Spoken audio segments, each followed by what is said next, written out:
இந்த வீடியோவில் 10th standard எக்கனாமிக்ஸில் 4th யூனிட் அதோட பேராகிராஃப் கொஸ்டின்ஸ் கொஞ்சம் நம்ம பார்க்கலாம்.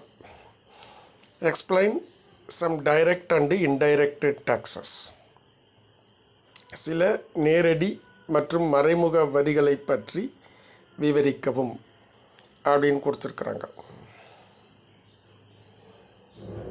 இப்போது டைரக்ட் டேக்ஸ் அப்படின்னு பார்க்கலாம். A tax imposed on an individual or organization which is paid directly is a direct tax. Direct tax நேரடி வரி அப்படின்னா வரி இம்போஸ்டுனா விதித்தல், வரி விதிக்கப்படுகிறது ஆன் ப்ரிப்போசிஷன் an individual, ஒரு தனிப்பட்ட மனிதரிடமோ அல்லது ஒரு ஆர்கனைசேஷன் ஒரு நிறுவனங்கள் மீதோ வரி விதிக்கப்பட்டால் which is paid directly, அந்த டேக்ஸை நேரடியாக செலுத்தினால், பெய்டுன்னு செலுத்துறது, விச்சுங்கிறது டேக்ஸ் இஸ் பெய்டு டைரக்ட்லி, நேரடியாக அந்த மனிதர் கட்டினால் அதுக்கு நேரடி வரி டைரக்ட் டேக்ஸ் அப்படின்னு பேர். சரியா? a tax imposed on an individual or organization which is paid directly is a direct tax. So the burden of the direct tax cannot be shifted to others. Burden of a direct tax அப்படின்னு சொன்னால் நேரடி வரியினுடைய சுமை, அதை cannot be shifted, இன்னொருவருக்கு அதனை நாம் மாற்ற முடியாது. டு அதர்ஸ்னால் மற்றவர்களுக்கு நேரடி வரியின் சுமையை மாற்ற முடியாது.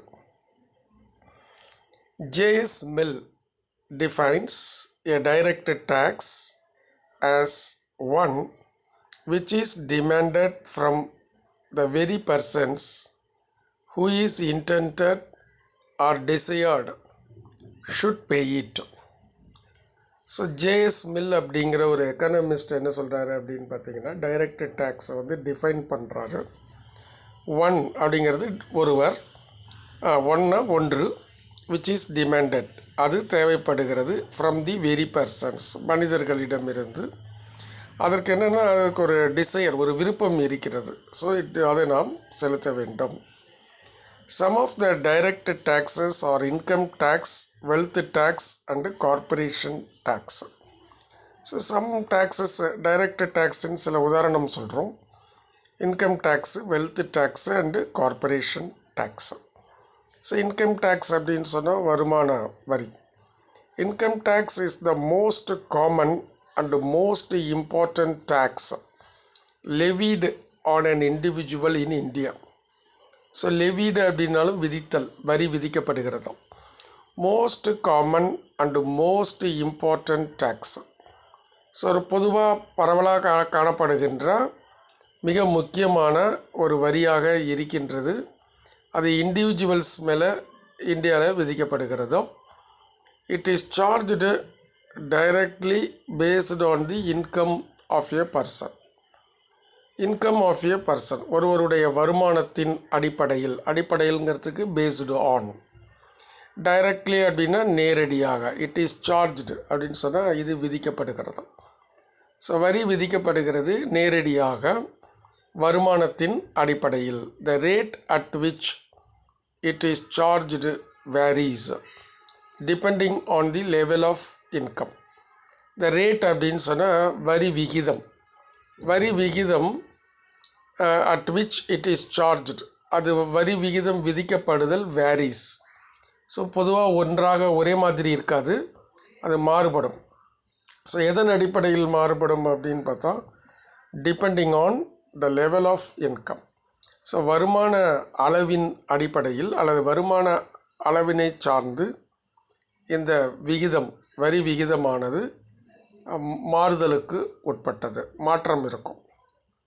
அடுத்தது corporate tax. The tax is levied on companies that exist as separate entities from their shareholders. So இந்த வரி கம்பெனி மீது விதிக்கப்படுகின்ற ஒரு வரி. It is charged on royalties, interest gain from sale of capital assets located in India and fees for technical advice and dividends. So ராயல்ட்டியின் மீது இந்த வரி விதிக்கப்படும். ப்ராஃபிட்டு, முதலீடு செய்த அந்த மூலம் கிடைக்கின்ற ப்ராஃபிட்டு இந்தியாவிலேருந்து, அதே மாதிரி ஏதானும் ஒரு டெக்னிக்கல் சர்வீஸ் செஞ்சு கொடுத்தாலும் அதுக்கு விதிக்கப்படும். டிவிடெண்ட்ஸ் அப்படின்னு சொன்னால் ஈவுத்தொகைகள், அந்த ஈவுத்தொகைகள் மீதும் இந்த வரியானதும் விதிக்கப்படுகிறதா.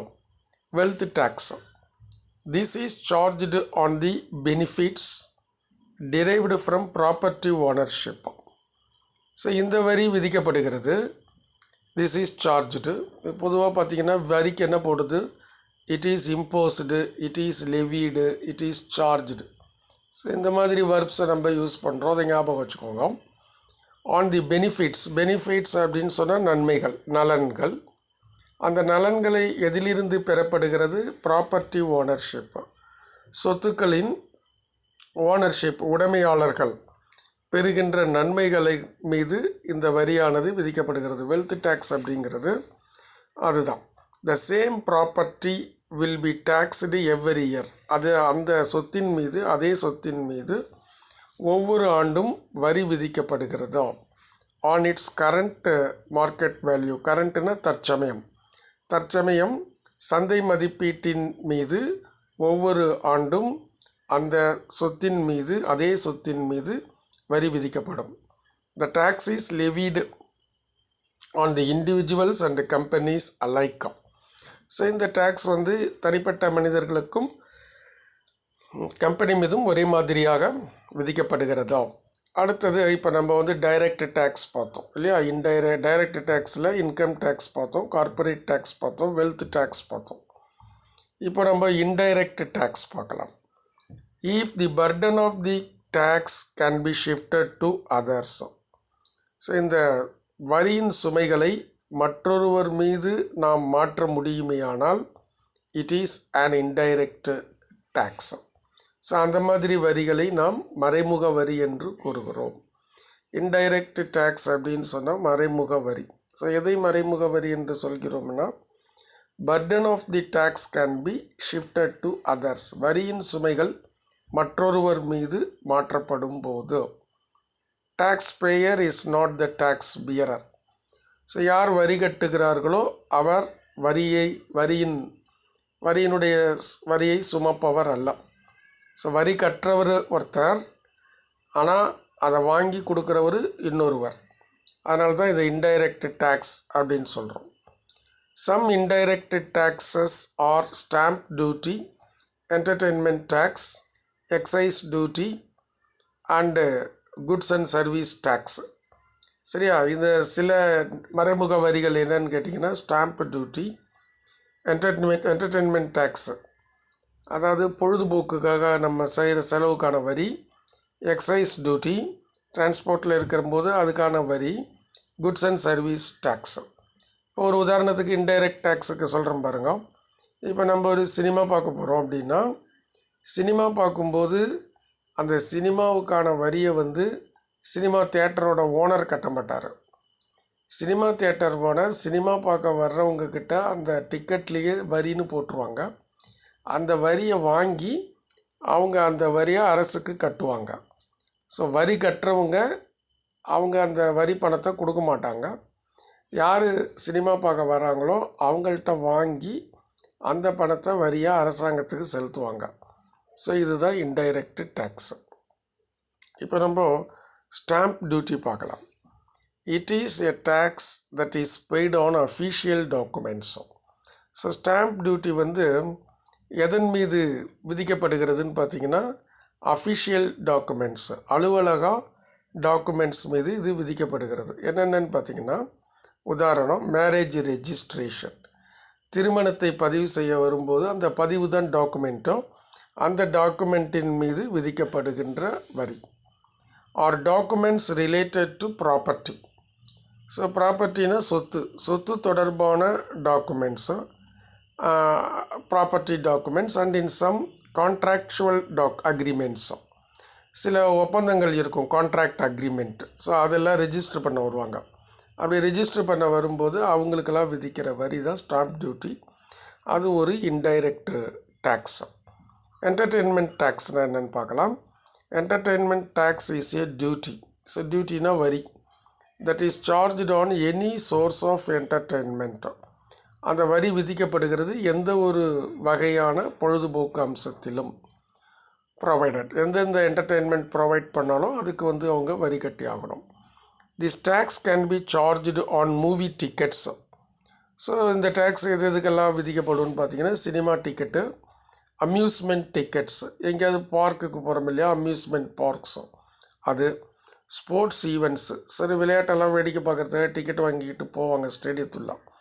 ஸோ அந்த மாதிரி இன்சிடென்ட்ஸ்லேயும் வரி கட்டுவாங்க. அந்த வரி தான் entertainment tax. Excise duty. So an excise duty is any duty on manufactured goods levied at the time of movement of manufacture rather than at sale. So இந்த எக்ஸைஸ் டியூட்டிங்கிறது என்னன்னு கேட்டிங்கன்னா, இட் இஸ் ஏ டேக்ஸ். இது ஒரு வரி. So எதன் மீது இது ஆன்னு போட்டால் அதன் மீது விதித்தல். ஆன் ப்ரிப்போசிஷன், ஆன் வருது பாருங்கள் எல்லா இடத்துலையும். Manufactured goods. மேனுஃபேக்சர்டு குட்ஸ்னால் உற்பத்தி செய்த அந்த பொருள்கள். Levied at the moment of manufacture. So ஒரு இடத்துலேருந்து இன்னொரு இடத்துக்கு அந்த பொருள்களை எடுத்து செல்லும்போது அவ்வாறு எடுத்து செல்கின்ற அந்த உற்பத்தி பொருள்களின் மீது விதிக்கின்ற வரியை தான் எக்ஸைஸ் டேக்ஸ் அப்படின்னு சொல்கிறாங்க.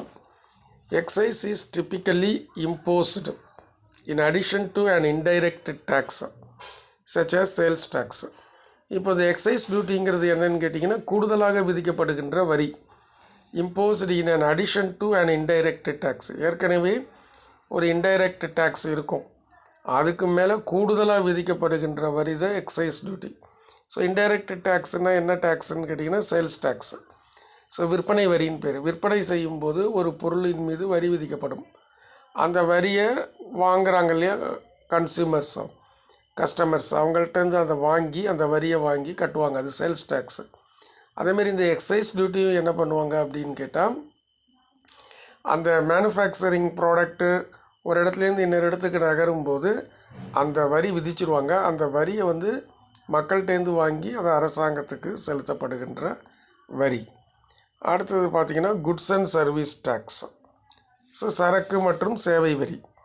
The GST was passed in the Parliament on 29th March 2017. So இந்த ஜிஎஸ்டி பாராளுமன்றத்தில் நிறைவேற்றப்பட்டது. பாஸ்டு அப்படின்னு சொன்னால் நிறைவேற்றப்பட்டது. தேதி பார்த்துக்கோங்க, 29th March 2017. ஆனால் இது கேம் இன் டு எஃபெக்ட். அது நடைமுறைக்கு வந்த தேதி என்னென்னா July 1st 2017. மோட்டோ ஈஸ், மோட்டோனா பிரின்சிபல். இந்த டேக்ஸோட பிரின்சிபல் என்ன அப்படின்னு பார்த்தீங்கன்னா, one nation one market one tax. ஒரே தேசம் ஒரே சந்தை ஒரே வரி. ஸோ இதை நீங்கள் படித்து வச்சுக்கோங்க. தேங்க்ஸ்.